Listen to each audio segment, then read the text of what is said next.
My name's Kidus. I moved to Leeds to make this bike after interrupting from uni. It took me about 2 months to build it, and now I'm going across the UK, doing a charity ride for Age UK, and another one for an Ethiopian charity called Macedonia, about 70-30% split.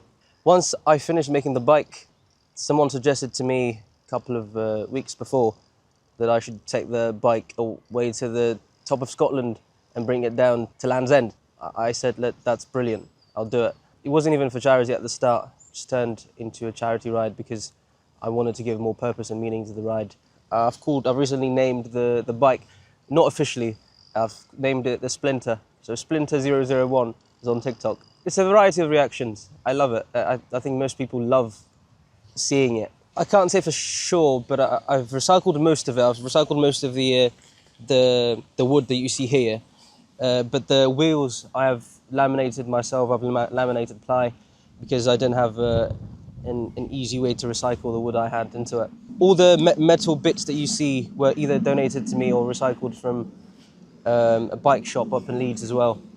But I think the theme that I was carrying was, again, to recycle, repurpose things, not waste things that was around me. And I'm also a biochemistry student and I'm interested in sustainable production.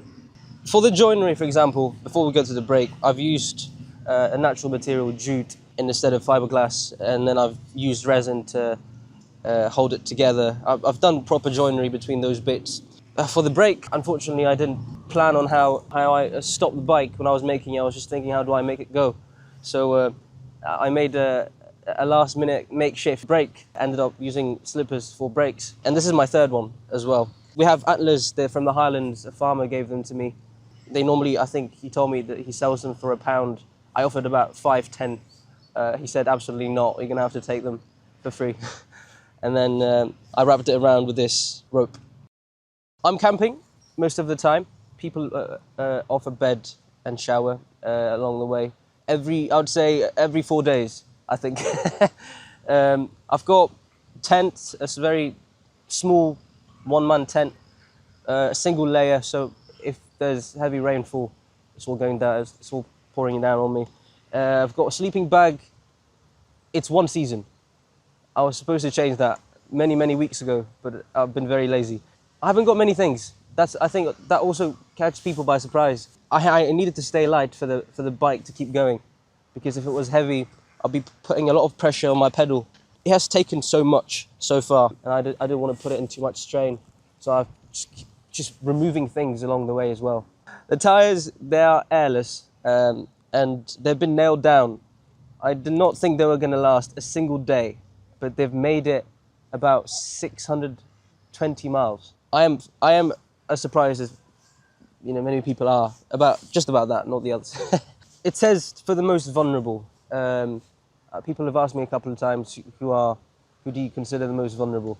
So initially, I was doing it for an Ethiopian charity called Macedonia, who takes people off of the streets, elderly people and mentally ill people off of the streets. They give them homes and a place to stay.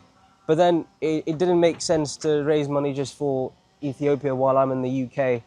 And I think it was important to make sure that people in the UK, because I know there are people that need to be helped, and I've met those people along my way, and I decided to do Age UK.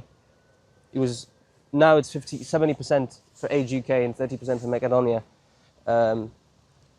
So if people would like to donate to that, just donate to Age UK. Honestly, you don't even need to come to my account.